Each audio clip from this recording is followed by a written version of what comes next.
बने? 2 शब्दों में थोड़ा सा बताएं। जी, बहुत ही प्यारा सा सवाल आपने मुझसे पूछा है। 13 वर्षों में मैं सिर्फ ये कहना चाहती हूँ कि सुर ताल संगम एक संस्था नहीं है, ये एक परिवार है। इसको एक बच्चे की तरह मैंने पाला है। 13 वर्षों तक बच्चे के हर कार्यकलाप को आप देखते हैं, उसको समय समय पर आप पोषण देते हैं, उसको संस्कार देते हैं, उसको हर तरीके की खुशियाँ देने की कोशिश करते हुए हर कष्ट से उसको दूर रखना चाहते हैं।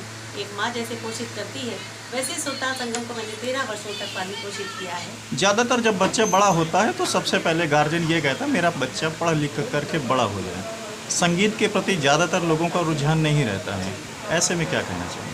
ऐसे में मैं ये कहना चाहती हूँ कि जो भी लोग ऐसी सोच रखते हैं कि संगीत सिर्फ टाइम पास करना चाहिए, संगीत में जाकर क्या मिलेगा, मैं एक बात कहना चाहती हूँ, संगीत हमेशा से बहुत समृद्ध रहा है। इसकी समृद्धि, इसकी संपन्नता को समझने की ज़रूरत है। संगीत को हल्केपन से सिर्फ सुन लेना, संगीत को हल्केपन से सिर्फ एंजॉय कर लेना, ये संगीत नहीं है।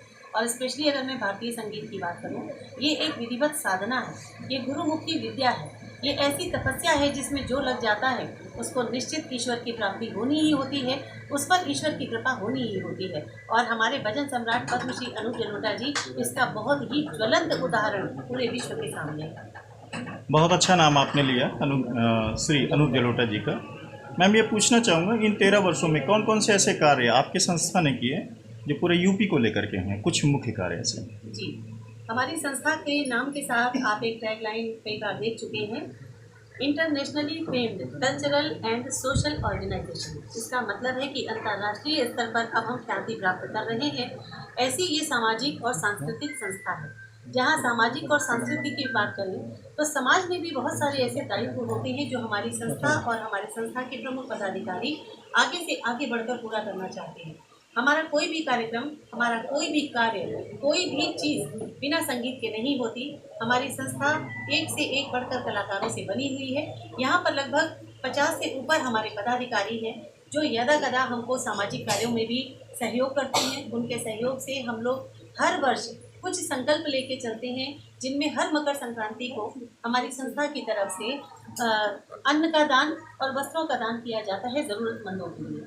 ये अलग अलग क्षेत्रों में हम लखनऊ में करते आए हैं और इससे पहले मैंने औरैया और कानपुर जैसी जगहों पर भी इन कार्यों को अंजाम दिए हैं। क्या इस संस्था के तहत कोई क्लासेस वगैरह चलते हैं? किस तरीके से लोग जुड़ते हैं? बिल्कुल, हम इस वक्त जहाँ बैठे हैं बर्लिंगटन चौराहा आप लोग जानते हैं, यहाँ पर आपने देखा है बर्लिंगटन आर्केड।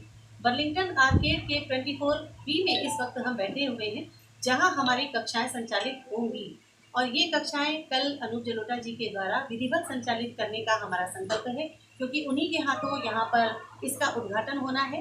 और इससे पहले सुशांत गोल्ड सिटी में 3 सालों तक, यानी कोविड समय के 3 सालों पहले तक हमने सुशांत गोल्ड सिटी में बहुत अच्छी कक्षाओं का संचालन किया, जहाँ पर गायन, वादन और नृत्य तीनों ही विधाओं को संस्कारों के साथ अपने स्टूडेंट्स को सिखाने का पूरा बीड़ा हमने उठाया है। ज़्यादातर अभिभावकों की कौन सी ऐसी रुचि रही है जिसमें अभ्यर्थियों को भी और अभिभावकों को भी ज़्यादा रुचि रही है?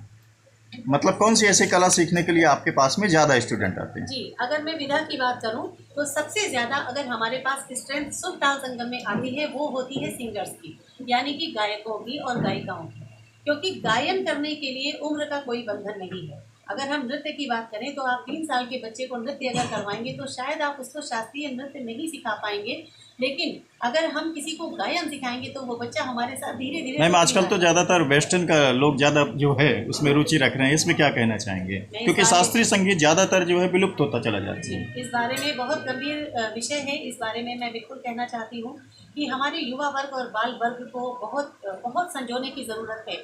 मैंने पहले भी कहा है, कई मंचों से ये बात कही है, पाश्चात्य संगीत को बुरा ना समझें। संगीत संगीत है, उन्हीं 7 स्वरों से हमने भी बनाया, उन्हीं 7 स्वरों से दुनिया ने बनाया, और ये 7 स्वर प्रकट करने वाले भी हमारे ईश्वर ही हैं।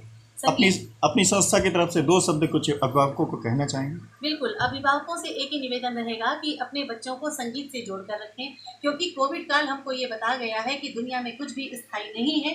कोई भी चीज़ हमको अंदर से मजबूत अगर करेगी तो वो हमारा संगीत, हमारा आध्यात्म, हमारा योग ही हो सकता है। जैसे आपकी एकेडमी कल से चालू होगी तो बच्चों की कोई फीस वगैरह या कोई फार्म वगैरह ऐसा? जी, हमारी वेबसाइट इसके लिए हमने बनाई हुई है और उस वेबसाइट पर जाकर आप फॉर्म भी भर सकते हैं। वहाँ पर हमारी संस्था की पूरी जानकारी, यानी पहले कदम से लेकर आज तक की सारी देश विदेश की सब जानकारियाँ आपको हमारी वेबसाइट पे मिल जाती हैं। जैसे आपके कल्चरल प्रोग्राम होते हैं तो अभी तक कोई प्रोग्राम बड़ा किया है आपने? बहुत सारे कार्यक्रम हम कर चुके हैं और ये कार्यक्रम हमारा सबसे बड़ा कार्यक्रम है, क्योंकि इसमें हम जिन मुख्य अतिथि को बुला रहे हैं उनका हमारे मंच पर आना हमारे लिए सबसे बड़ा सौभाग्य है। लेकिन इसके पहले अगर मैं बात करूं तो हम लगभग 11 सालों से भारत के उत्तर प्रदेश के अलग अलग शहरों में छोटे बड़े अनेकों कार्यक्रम कर चुके हैं। शायद यह हमारा 300 या 400वां कार्यक्रम होना चाहिए।